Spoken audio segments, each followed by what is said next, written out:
My Lady the Chief Justice, the Deputy Chief Justice, and the members of the Supreme Court, it's indeed a great honor to appear before you in relation to this petition. My role today here is to take you through the numbers.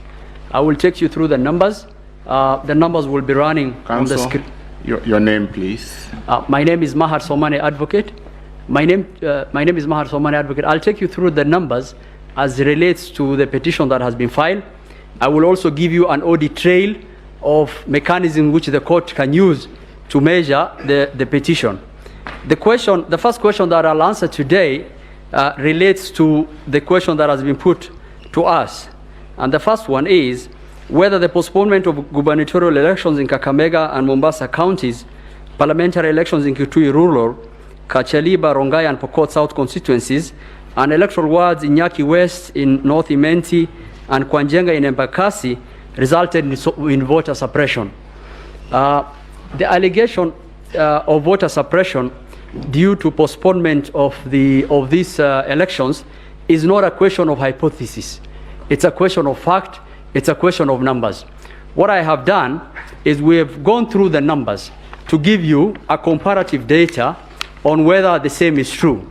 The first one, as it relates to Kitui Rural, we have gotten the data for the constituencies in Kitui. Your Ladyship, if you look at the constituencies for Kitui, the voter turnout for Kitui Rural was 60.29%. So for us to actually make a comparative data and analysis to actually see whether there's been voter suppression, we look at the constituencies nearby and see the data we are getting from the constituencies nearby, whether the inference can be made by this court that there has been voter suppression. The voter turnout for Kitui Rural is 60.29%. I have highlighted in yellow in your screens. It is comparatively similar to the voter turnout in Kitui Central. In fact, it is Kitui Rural is higher. Kitui Central is 60.10. It's comparative to Mwingi Central. So to the question the court asked, whether there was voter suppression in Kitui Central constituency because of the postponed election, the answer is an emphatic no. I will go to the second question. The second question the court asked is whether the postponement of elections in Kachaliba and Pokot South led to voter suppression that led to low voter turnout in favor of the petitioner. The answer is data-based. I have provided the comparative analysis. I want the court to look at it. The voter turnout for West Pokot was 81.44. The voter turnout for for Kachaliba was 81.44. I have highlighted in yellow. The voter turnout for Pokot South is 80.44. It is higher than Kapenguria. It is higher than Sigor. Comparatively, in fact, those voter turnouts were higher than the ones which the elections were not proposed. That claim falls flat on the data that were provided to court. I will proceed. I will go to Rongai. The question the court asks is whether the postponed elections in Rongai led to suppression of voter. I have provided the data on Rongai. The voter turnout of Rongai was 61.41 for the presidential. It is higher than in Joro. It is higher than in Naivasha. And it's comparatively similar to the other similar constituencies. To the allegation that there was voter suppression in those places because of the election that was postponed, that allegation is untrue, falls flat on the data we have provided. To the other question, whether the postponed elections in the MCA ward for Nyaki West led to voter suppression, the voter turnout for Nyaki West was 64.32. If you look at North Imenti, it was even lower. It's comparatively similar to the other we have provided. To that allegation, that falls flat on the data than the comparative data we have provided.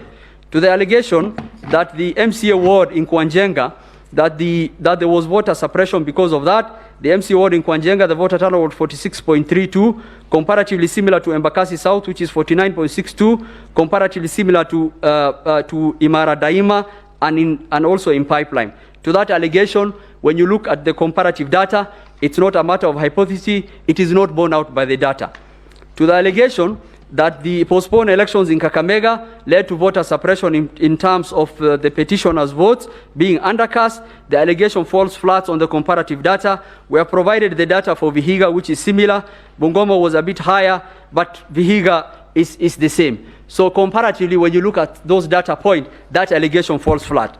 To the allegation that in Mombasa, there was a voter suppression because of the election that was run, I want to point out, even in 2017, the general voter turnout in Mombasa is generally very low. That data is available. It's always lower than the other constituencies. But comparatively, it is almost something that is comparable. To those, so I have answered. So to the question that the court put out on the comparative data, the answer is there was no voter suppression in those places. Senior Counsel Kamau Karori has already explained on the reasons why those elections was not held. There was nothing premeditated about those elections, not holding those elections. Reasons have been given in the affidavits of the chairman Wafula Chebukati and Marjan Hussein Marjan. So to that allegation, we want to show the court the petitioners have a hypothesis. We have provided the data to the court to actually aid the court to come to a conclusion. The second question I want to answer that the court put out to us was whether there are unexplainable discrepancies between the votes cast for the presidential candidates and other elective posts. Indeed, if there was unexplainable discrepancies, is a grave issue, which we know. We will show through the data that we have provided to the court that the same is not true. In fact, we can account for each ballot. To just guide the court, refer to the affidavit of Moses Ledama Sunkuli, which is on record. We have provided the comparative analysis. In fact, what I did is we provided the 34C, the 37C, 38C, and 39C. Those are the forms for the governor, the senator, and the women rep. We tallied against the presidential. I want to refer the court to paragraph 36 of Moses Ledama's affidavit for the court to look at it. And if you do a tally, and we started with a tally for Senate, if you do a tally for the votes that were cast for the Senate, vis-a-vis, and that, your ladyship, that runs from page 13 of Ledama's affidavit up to page 15. And I just did the summary analysis, but there's a very big comparative table that I've put out there. If you do the analysis, you will come to the following conclusion. What is the voter difference between the senator and the presidential? 500 votes. The variance. And how do we account for those variants? So when you do the presidential like for like and the senator, you will get a difference of 22,801. You have to minus diaspora voters, which only vote for the presidential. You have to minus prisons, which only vote in the presidential elections. Okay? And then you have to look at stations which were affected and did not have any results for any of those elective posts. For example, in some of the stations, some few stations, some violence happened. Likely they did not report for Senate. When you do that analysis, you will get the differential is 500 votes. I have done an elaborate analysis also on the stray ballots. When we get to that, I will explain. So the differential between the Senate and the presidential is 500 votes. And that 500 votes, we can account for in stray ballots. I have attached the polling day diaries for Kibra and Makadara. I have done an analysis to actually check what is the stray ballot per constituency. And this tally is like for like. So to the question whether there was a discrepancy between the presidential and the Senate vote, the answer is an emphatic no. It is explainable by looking at what the information that we have provided. To the second question, between the women member of National Assembly for the women rep as compared to the presidential, I will tell the court to look at page 18, page 17 and 18 of Moses Ledama's affidavit.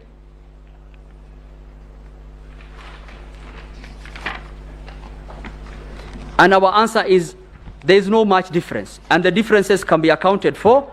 The variance analysis we have provided. To the question whether there was a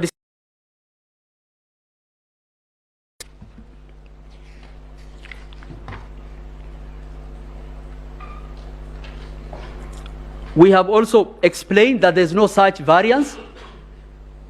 Petitioners have been talking of variance of 800,000, 900,000. There's no such variance.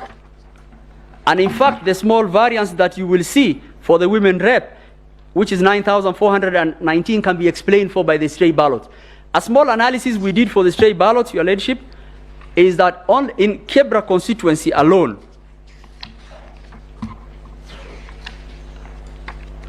we did a stray ballot analysis, and it's shown there. So to explain, and this is how we understood the court to mean the duty of the IEBC is to explain each ballot cast and track that ballot to see where it has gone. So once we do the analysis for the presidential and we remove the prison voters, once we remove the people who voted for diaspora, once we removed some of the small polling stations that did not report for any of those seats, you will see a small variance. So we thought the court will ask where that small variance is coming from.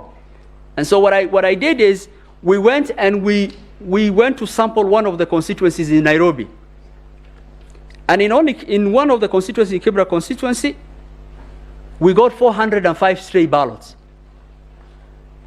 So you can't account for the way it will work is it will take from any of those ballots small incremental numbers. So you will see a variance of 500 here, 200 here, but cumulatively it is not something that cannot be explained.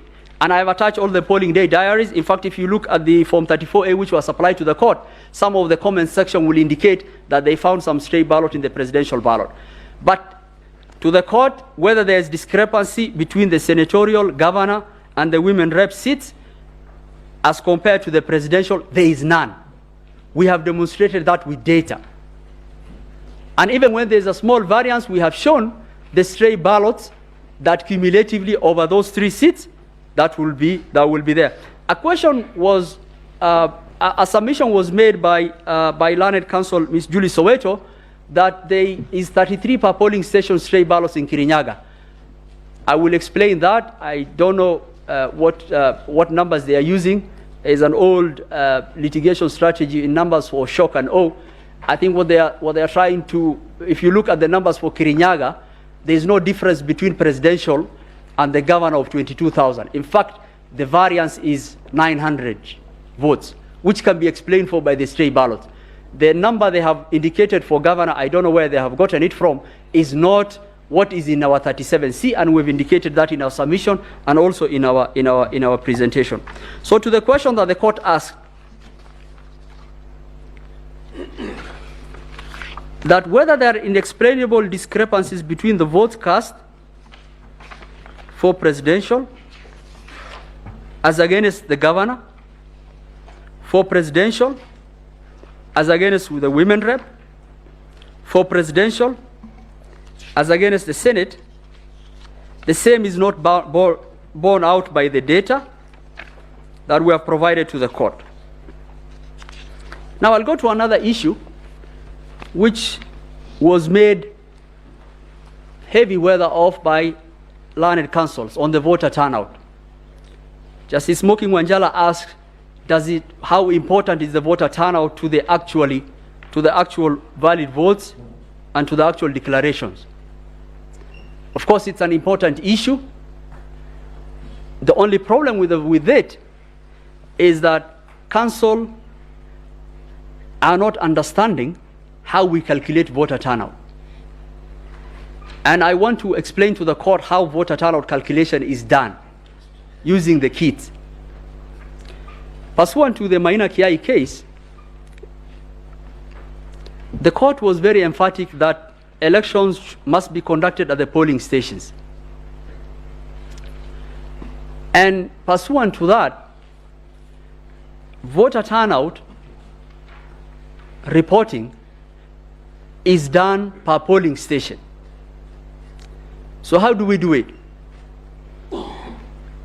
When the polling station opens and Kenyans are voting, depending on the network access of the kits will be sending us information every 2 hours.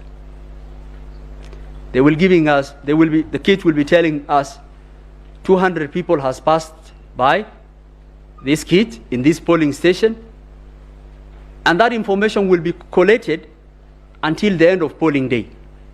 So 2 things to note here. The first one is that the reporting is done per KIMS, per polling station of the reporting KIMS. So for example, on the 9th August 2022, when the polls closed, the IEBC gave a turnout figure of 56.1679%, which is the percentage turnout. That correlated to the total number of registered voters in those schemes, in those polling stations. The problem that the petitioners are having, they are saying these 56.1679% you announced must be of the total people in the register, which is 22,140,258. 120,258. We don't do that. We report per KIMS. So if 200 people reported in that KIM and the number of registered voters is 600, we say 200 of 600 voters. We add the next KIM, 300 people have reported, we say 300 over 600 voters. The next KIM, 400 KIMs have reported, 400 over 600. We keep on aggregating until we see how many KIMs have reported of those polling stations. Why do we do that? Because of two reasons. The first one is, which is in the affidavit of Hussein Marjan and the affidavit of the chairman, because of network issues in some places, far-flung places in Kenya, some of those KIMs will report late.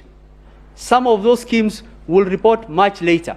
So if we did a number over the total number of registered voters, we will be giving a false turnout.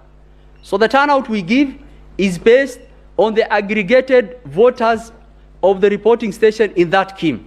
So if you took the first when we announced, the 56.1679% is based on the total registered voters in those stations who have reported in those KIMs, which was 21,481,642. Your Ladyship, you'll realize this is much lower than the total number of registered voters. And we'll keep on accumulating. KIMs will keep on reporting. 235 polling stations went manual. We will have to later on aggregate the 235 polling stations which went manual. Then we come with a total voter turnout. And if that is the reporting we do, two arguments that have been made in the petition of Omtata and in the petition of number 5 fall off. The first one is, their contention is that the chairman announced a turnout on 10th August 2022. That is the third line, Your Ladyship and members of the court, announced a turnout of 65.4%. What we have indicated is 64.6%.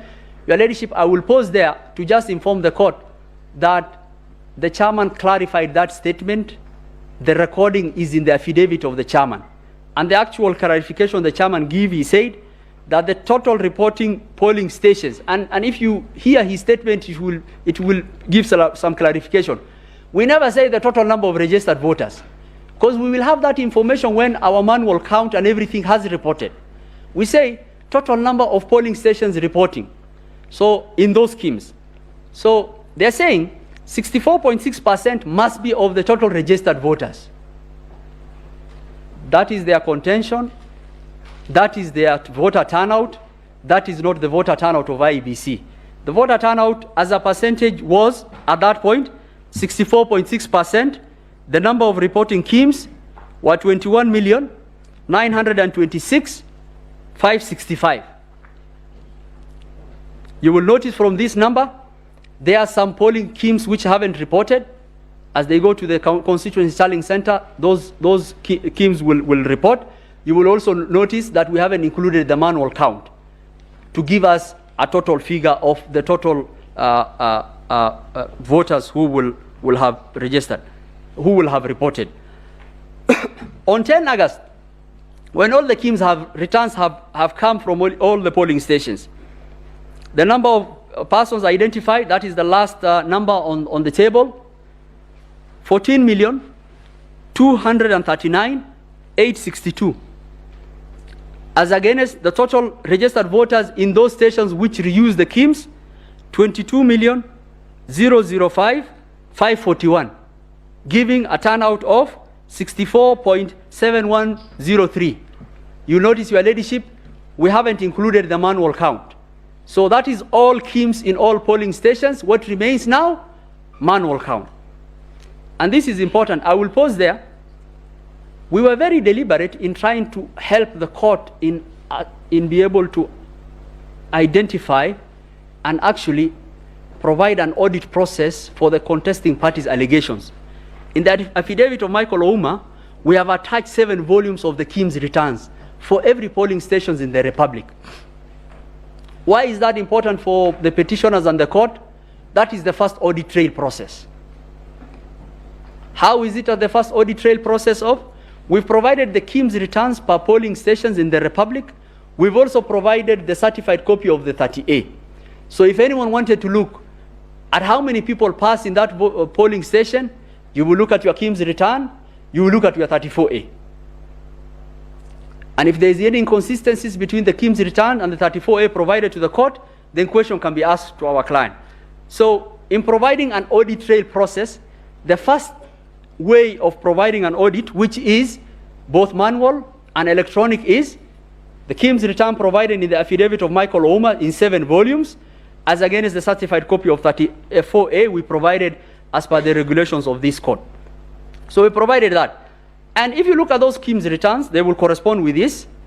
They are from 45,994 polling stations. The number identified by KIMS, 14,229,862.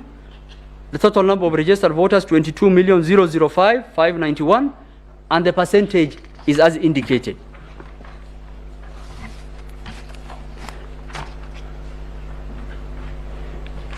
We've indicated how many KIMS there were.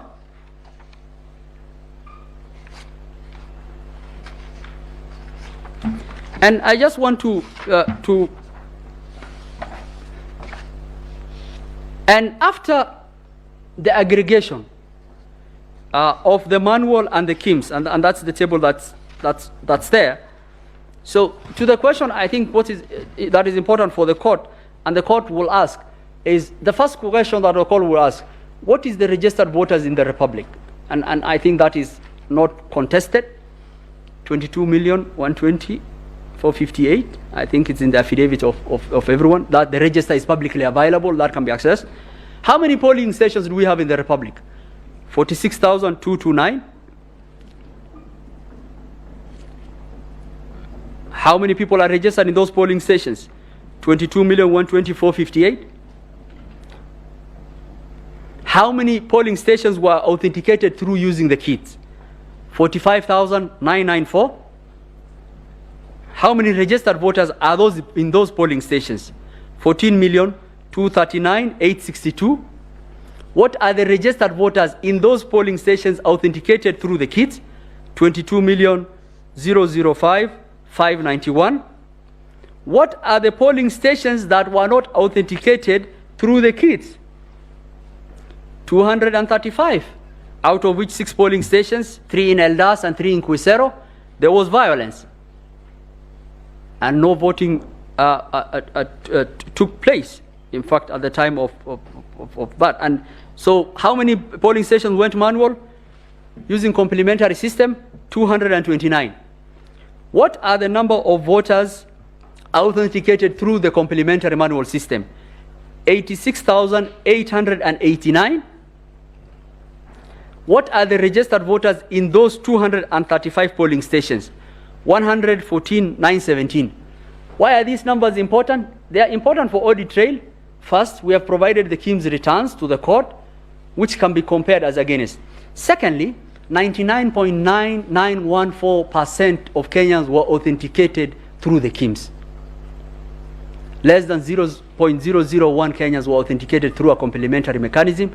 And the reason why I go back to that is giving the court an integrity check as to what we did.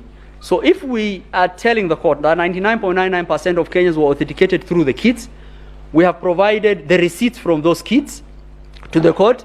We have provided the Form 34A then the court can compare and will bear out the work we did. Another allegation falls off. So what is the allegation in the Omtata petition? And I will go back to the turnout table. Your Ladyship.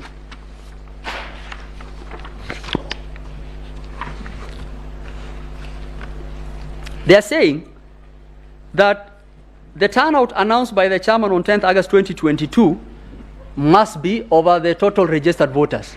That is where the mysterious 140,000 is coming from. So they are saying the 64.60 must be from the 22,124,058. We are telling them that is not how we calculate our turnout. It was very easy to confirm with us and ask us how you do it. We're telling them that number is out of 21,926,565.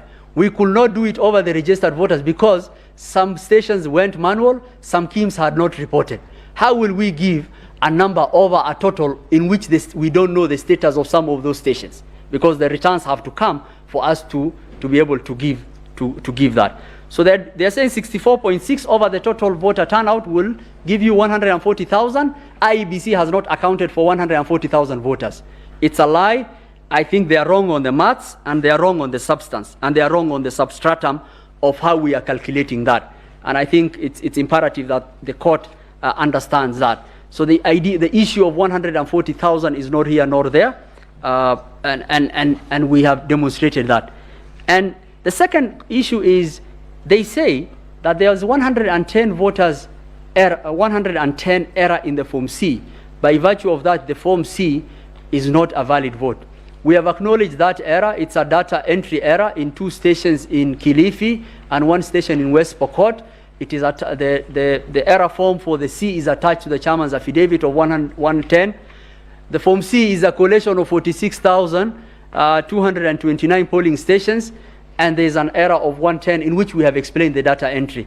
I think that is not something that is material to the Form C for the court to say that a Form C is invalid because of an error which you have acknowledged. Your Ladyship, we also want to confirm to the court, we have done an error report for each and every polling station in the Republic. And this is going to be, and we really are craving for the scrutiny report to bear, and this will bear us out. That the voters, what Kenyans voted on the 9th of August is what was transmitted, and it's what was actually announced by the chairman. The will of the Kenyan people was carried out through and through. And that will be borne on by the scrutiny of those ballot boxes. That will be borne out by the information and the data we have given. And that is really important. The other issue I want to actually address is allegations that have been, Your Ladyship, if I could just go to the affidavit of Mother, I mean, this is what I was talking to. I mean, there's an allegation of paragraph 96 of the affidavit of the petitioner that alleges there's a variance of 25,000 between governor and president. The correct position is there's a variance of 900. It's worth noting the county is home to 2 prisons. And this is what the court should, and we can provide the court with, even if the court is inclined to even order us to bring all the original Form 34As and the Cs. We are ready and willing to provide that to the court. Some of these allegations, when you look at it, you really cringe that the allegations that are being made on these numbers, they have no basis. You will actually wonder how will someone write something like that in the petition? We have provided a tally of our the C series for the governor, for the senator, and the women rep. And we're ready to provide that to the court. We have put that in our affidavit. We are ready to provide whatever the courts will require to actually prove some of those numbers that are being banded. And some of these numbers are just meant for awe and shock, because it is very shocking to the court, to the conscience of the court, if you are told there are 25,000 people who walked into the polling stations in Kirinyaga, voted for the presidential candidate and did not vote for anyone else. It's really amazing. I will expect a variance because of the small stray ballots here and there, or maybe the prisons and diaspora, but it will not be 25,000. It's something that is explainable. And that is why the petitioners are wrong on the data, they are wrong on the numbers. And I will also demonstrate they are very wrong on even the ICT. I will add on to what Judge Eric Gumbo had also submitted. There are two allegations that are being made that the Form 34A, and I want to explain this to the court. So we have 3 audit trails or 3 verification processes for the court. The first I mentioned, it's the EVI, the electronic voter identification. We have given the KIMS return to the court. So the court will look at the KIMS returns and look at the AOL, the tally. The second one is when the Form 34A is being sent, and I've seen a lot of wild allegations being made, and I want to just explain this to the court.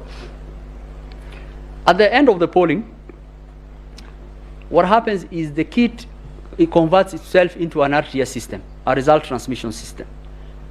The PO scans a QR code, it gives him a transition system. So it tells him, okay, Mr. PO, what do you want to transmit? Enter your PIN. He will enter his code. It gives him a query. You tell him, what do you want to do? He says, I want to transmit 34A. It tells him, okay, can you confirm the following checks have happened? And that's a validation check. Can you confirm that this form is signed by a PO? He says, yes. Can you confirm that this form is signed by a DRO, a deputy PO? He says, yes. Can you confirm this form is a 34A? He says, yes.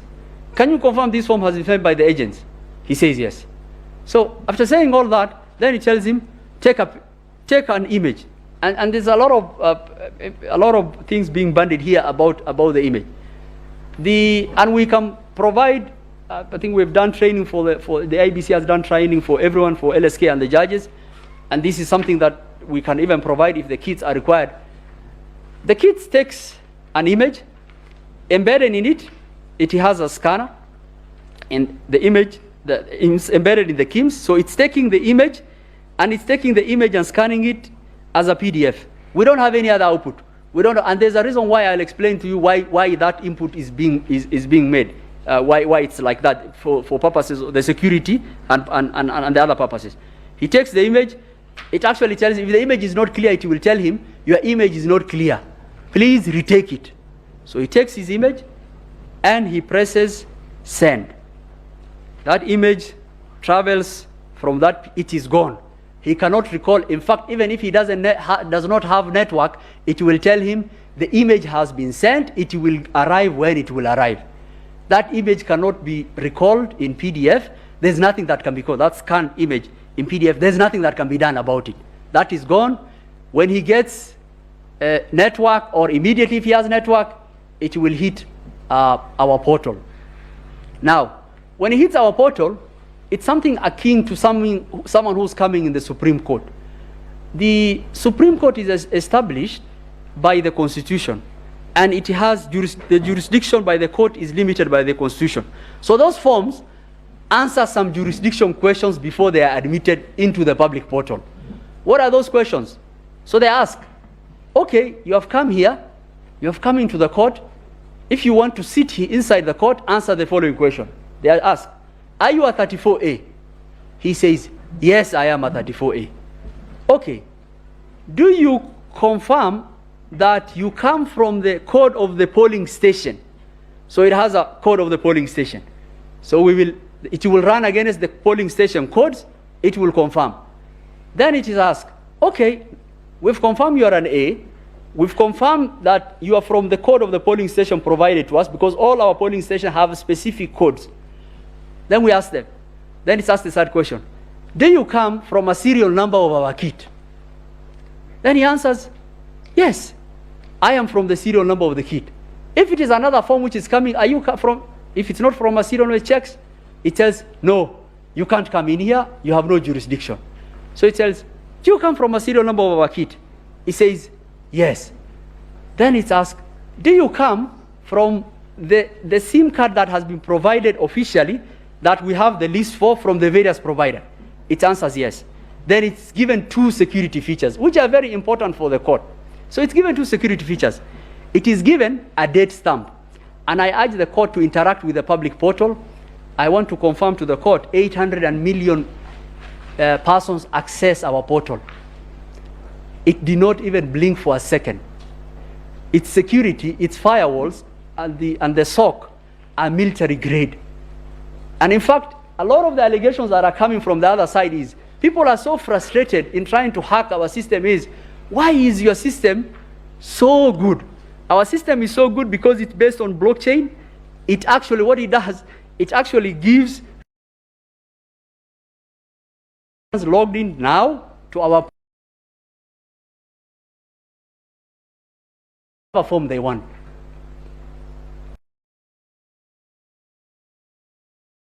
Million people, 300 million were Kenyans who downloaded, who looked at the result. So after asking that, it gives two things. It gives a timestamp. The form is given a timestamp, and it's given a date stamp. Now, with that, one of the allegations of staging falls away. So someone is telling you, someone captured a form, amended it, returned it. I am telling you, all my forms have a date and timestamp to the millisecond. And there is no one form that has been transmitted at the same time. And in fact, if you look at the portal, you will see that.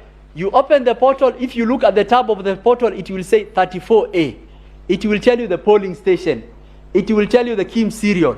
It will tell you the date the form came. And how precise is this system? Some of those forms came on the date of the election. Some of the forms, because of tallying, came a day later. Some of them came 2 days later because of the elections in Eldas. And it will give you the timestamp to the millisecond. And actually, if you look at it, so if someone is telling you, oh, we had staging of 11,000 forms, you will expect that to the millisecond, right? To the millisecond, you will get 11,000 forms. There is no one who can upload the Form 34A. Form 34A are only transmitted from the KIMS by the PO. Neither Wafula Chebukati, nor Hussein Marjan, nor Boya Molu, nor anyone else can upload Form 34A. Form 34A is transmitted from the polling station, goes, and that is the end of that story. And once it goes, it asks those questions.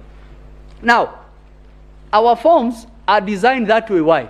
Some of the forms that have been brought to you, and with due tremendous respect, I spend a lot of time with my ICT people and look at some of those forms are doctored forms. Why are they doctored? Because of the audit trail that will not allow anyone to be able to actually not be able to verify our forms. Why? So I told you about the EVID and the KIMS, returns plus the form. So these forms have 3 manual processes and 3 electronic processes that check each other for the court. And this is very important for the court to actually assess those allegations. So what are the 3 manual processes? PO fills the forms, gives to the agent, paste it there, okay? Travel, so the first one, if you had an agent there, you will get your form. Or it will be in the polling station, it will be stamped in the polling station. The second one is, okay, I didn't have a PO. What check do I have? So I will, both someone who did not have an agent and person who had. So if I didn't have an agent in the polling station, that form travels to the arrow. What does the arrow do with the form? His PO will sit there, he'll tell him, I have received the form in the portal, I want to confirm the form you have brought me is the same as the portal. Is it the same serial number? Is it from that KIMS kit? Does the tally agree with what is in the portal? He has a back end for his B, because he has to start populating his B. So he takes the form. So we allow at the Constituent Tallying Center to have agents. If you want copies of the form, can be given. So if you didn't have agent at the polling station, you can still get your form at the Constituent Tallying Center. So say you didn't have an agent at the Constituency Tallying Center, you didn't have an agent at the polling station. We bring the form out to the National Tallying Center. And I think this is the reason why this court made the decision that the chairman must verify each and every form. And court will take judicial notice of what's going on in Bomas. We had 14 verification desks. The arrow will come. I had the pleasure of actually going through the process. The arrow will come. He will be told, okay, you've come with your forms, sit. He will be admitted. And then the verification desk will have all the 4 agents for all the presidential candidates. We take the forms as they are. We make copies of the originals for them. Remember, they have their agents' forms. We make copies of the original. We tell them, okay, these are the copies of our original. Have your agents' forms, compare with our originals, but also what we are going to do is not a verification process. We'll do a forensic audit for you.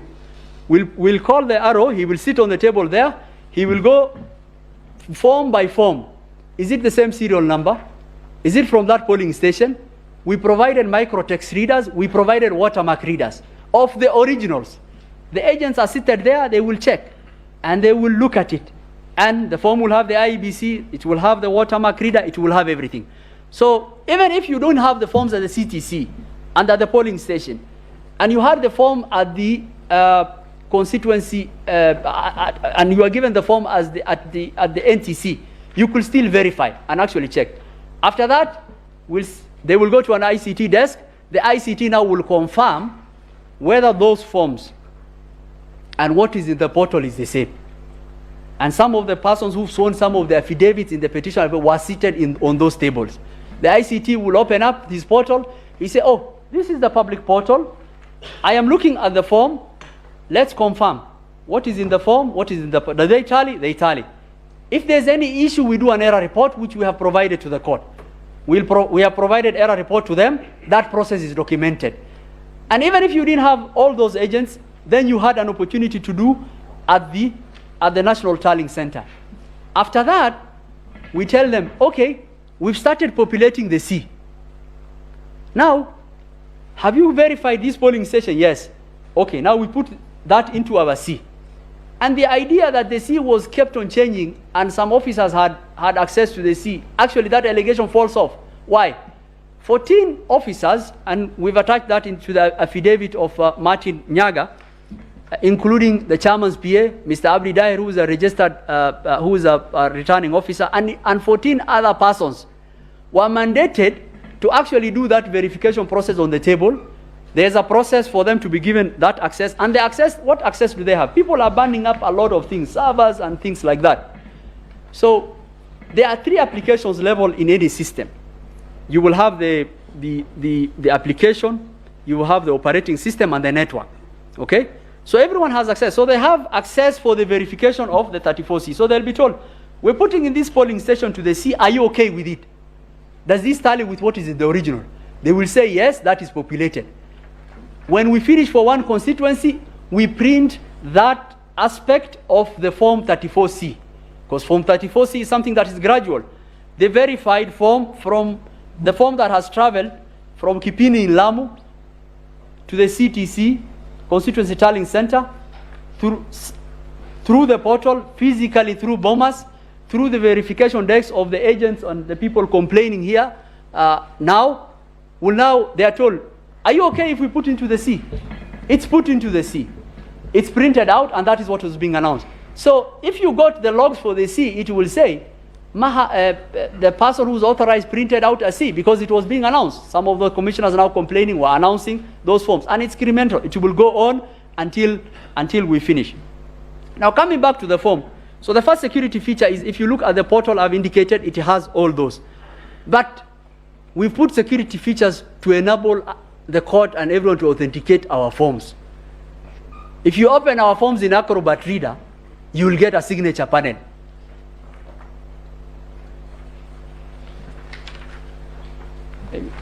You will get a signature panel.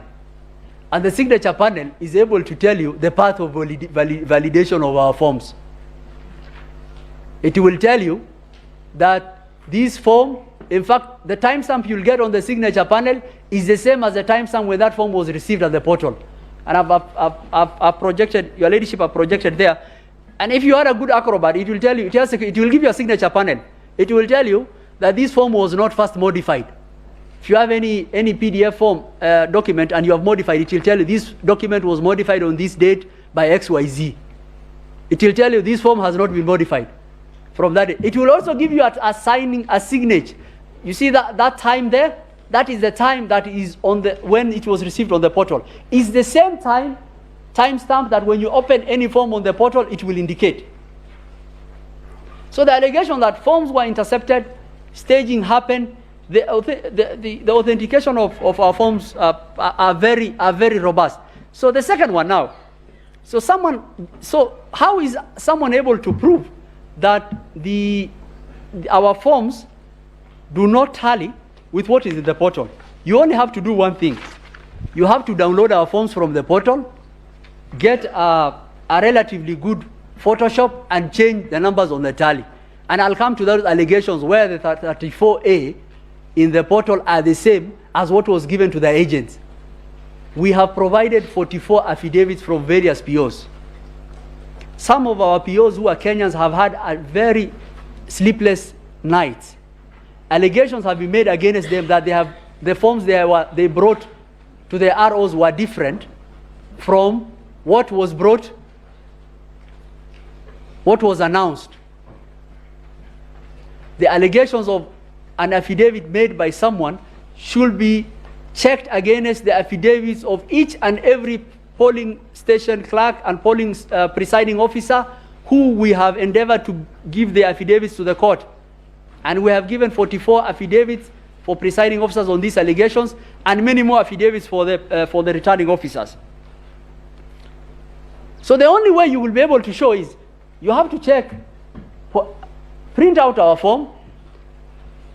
And the problem with that one is because you cannot do anything about this, where the agents and everything sign, you have to get a Photoshop, amend it to JPEG, get a Photoshop, and actually just remove with the tally.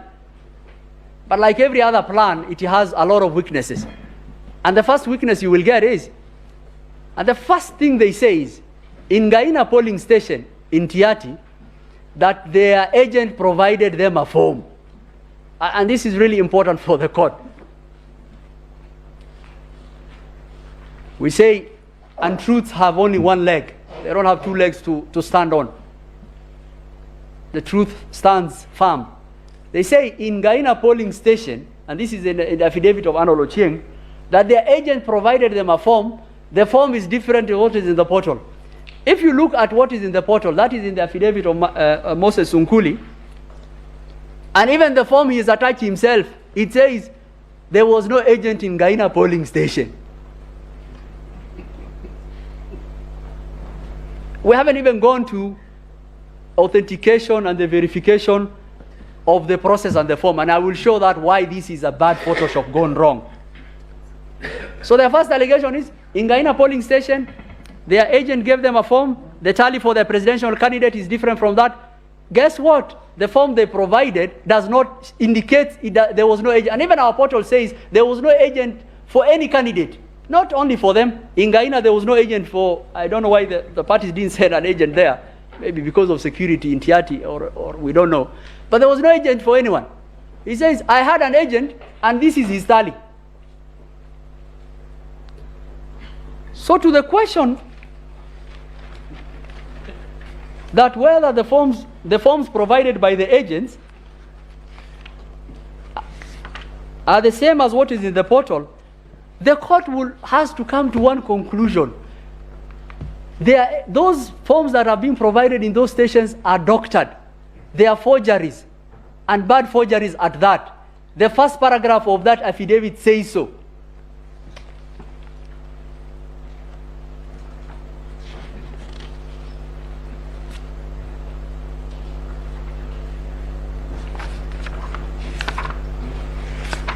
The other thing you will notice, that what they have attached, we were very deliberate why our KIMS kit will have an imaging software embedded and sent in PDF. One is because of the security I've indicated. The second one is because, since it is black and white, and agents will be taking pictures of the form, we wanted to differentiate between what the agents are taking with their form and what we are sending ourselves. So what have they done? Our forms have been printed from the portal, converted to JPEG, numbers fudged. But the problem is, all the background for those forms are our KIMS kit. It's what we sent in the portal. And I've indicated that in the affidavit of Moses Sunkuli. The second and the more problematic thing, and analytically the court will ask, is it possible that 44 agents all over Kenya will take pictures of forms in black and white, the same as the background of our Kim's kit.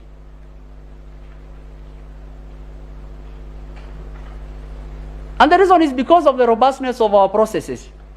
Because we have a manual check and we also have an electronic check. The manual check I have described, the electronic check, the EVI. The second electronic check I have described how our forms arrives. So if someone made an allegation that, oh, the form of my agent is different from what I have, the court should ask, okay, we have a portal, we have IEBC POs who are saying something else, we have the original, which has gone different stages. How come it's only your form? And what is fudge, your ladyship, I want to point out to the court, is the only thing that has been amended in those four is the number of tallies. Why have they done that? To tell the court, oh, look, IEBC portal is different from what we have. Okay, if you are thinking, and the challenge that I have been given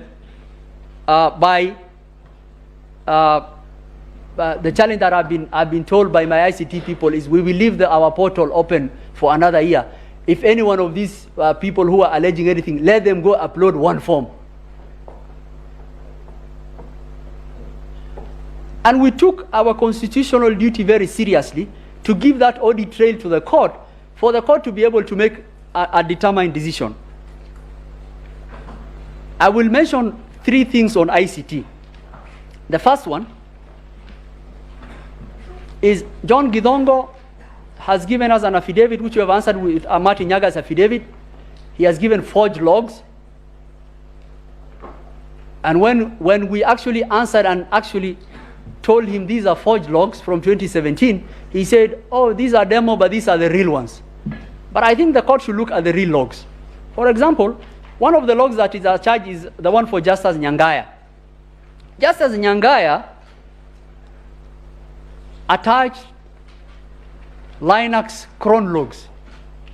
The ladyship, it's like, and he says these people had access. It's easy to read those logs.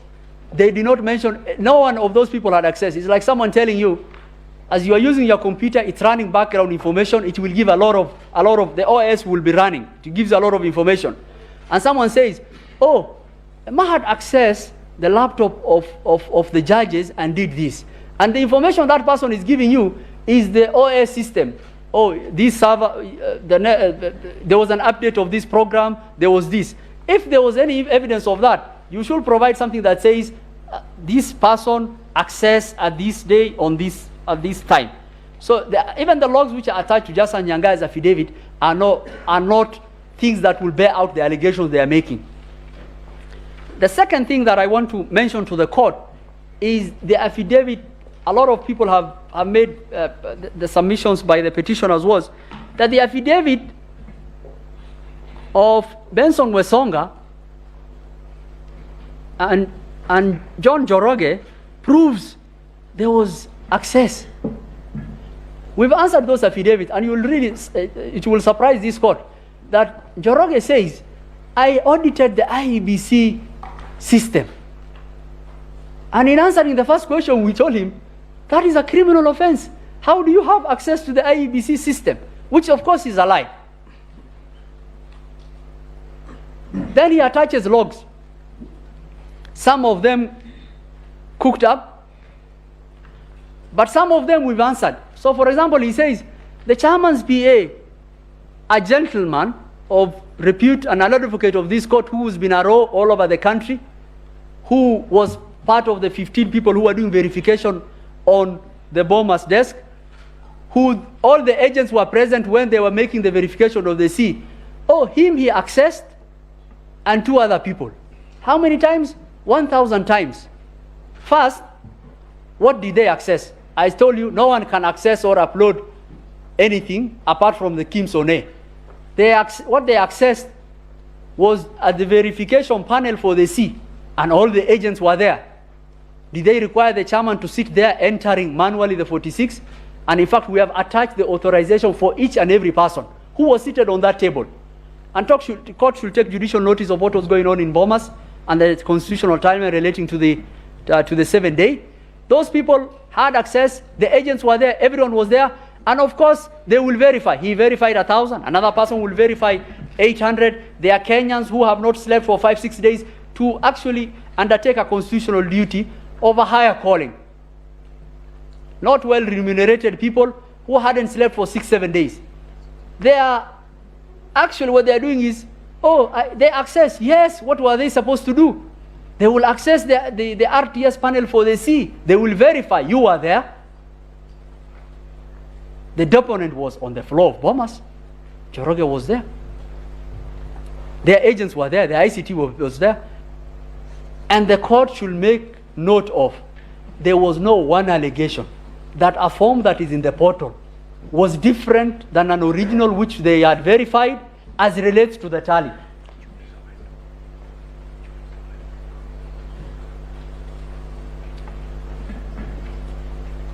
So there's another argument that they say, our client, the petitioner votes were deducted and added to this.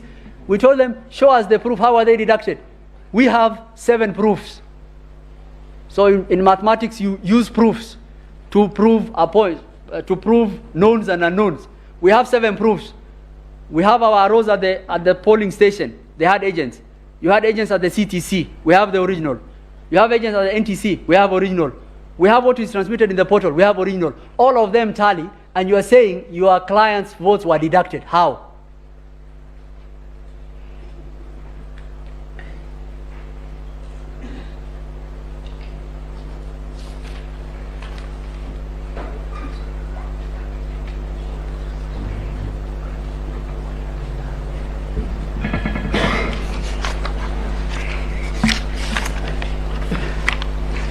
I will mention a small issue on the register. I want to note the court, we understood the issues as framed by the court as those issues. The issue of the register was not one of the issues. We have answered in the at paragraph 85 of Hussein Marjan and Michael Omar's affidavits. We did an audit as per the law. The audit was as required by the law, was transmitted to the Speaker of both houses. We did a resolution of most of those audit processes. We have documented what has been done. 262,000 deceased people were removed. There were some Kenyans who had registered both with their passport and IDs. And that process of audit is an ongoing process. We will endeavor to complete it, but I want to confirm to the court that that audit process undertook, and we acted on that audit process, and we went to with a clean register.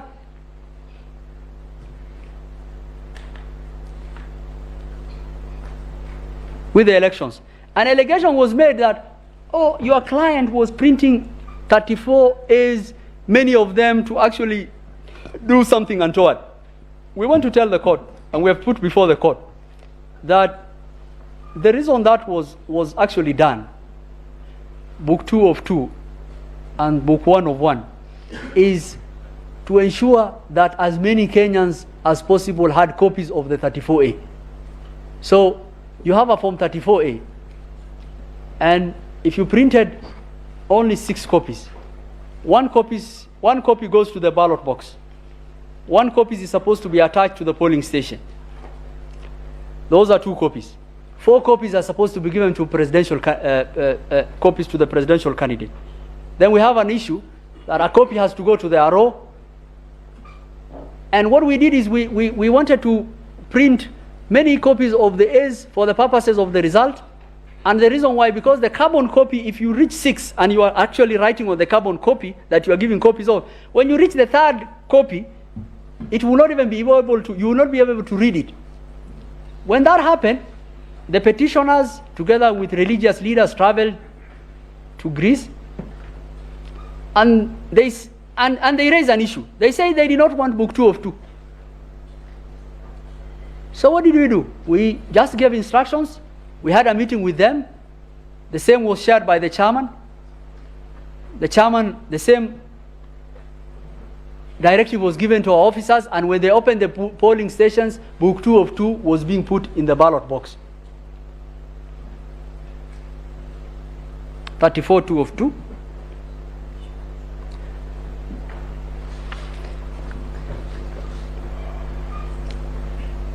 An allegation was made, and this is, I think my ICT people have told me they actually want to buy the patent of this technology, that a JPEG of handwritten document can be converted to CSV amended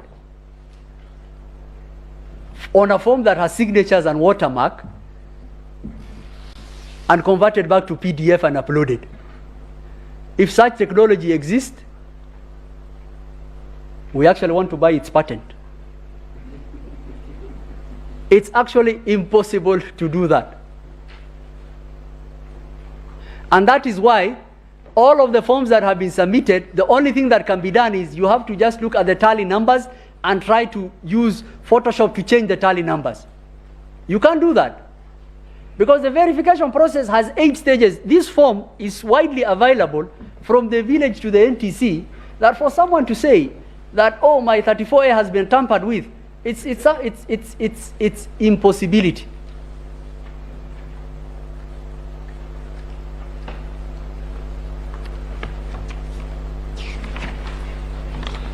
To just conclude,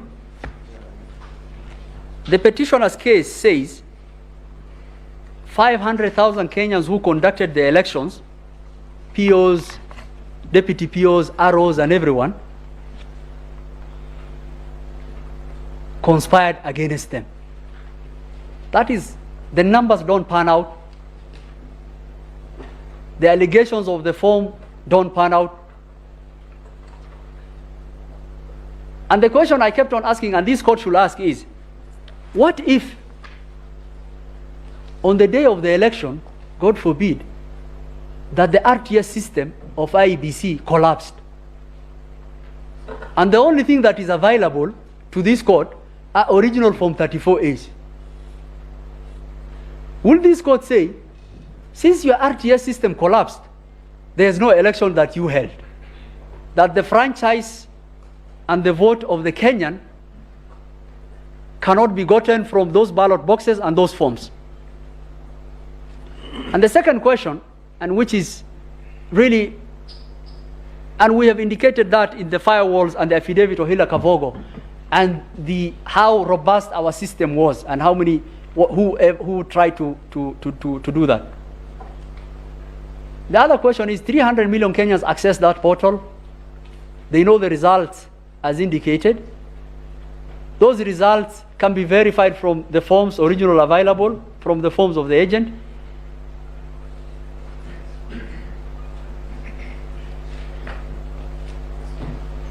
And I think the court should make a determination that their numbers don't add up.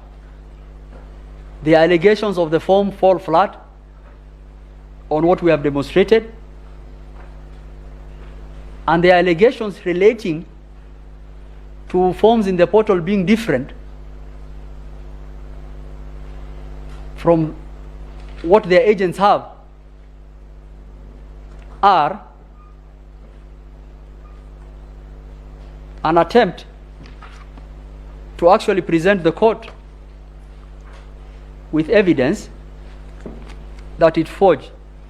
And the court should actually look at those documents, look at those forged logs, and take necessary action against any officer who will have presented those logs or documents. Allegations have been made about Gudino and access. You will find in the affidavit of Hila Kavogo, those people were leads who are actually providing ICT help at the level of the systems. And every person was logged off from our system on the 8th of August. There is an email we have attached to the affidavit as relates to that. Anyone who had access to our systems was someone who was authorized to do.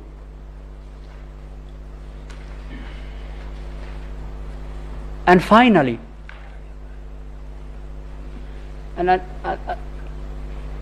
the court should ask the question,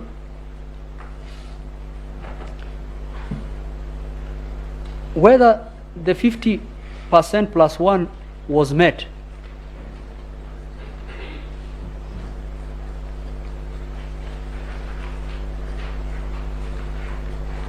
And to that question, Your Ladyship, the late Justice Antonin Scalia, whenever he went to give lectures to all over the United States, everyone used to ask him about Bush v. Gore, and he will know whether someone is a Republican or a Democrat as to the question they will ask, and his answer will be, get over it, it's over.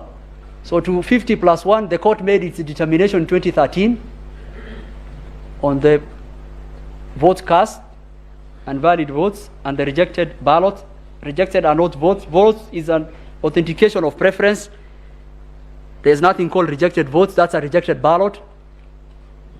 The court emphatically made that decision in 2013 and in 2017. To the petitioner's answer as to that, I think the simple answer will be, get over it. With those few remarks, I yield the floor.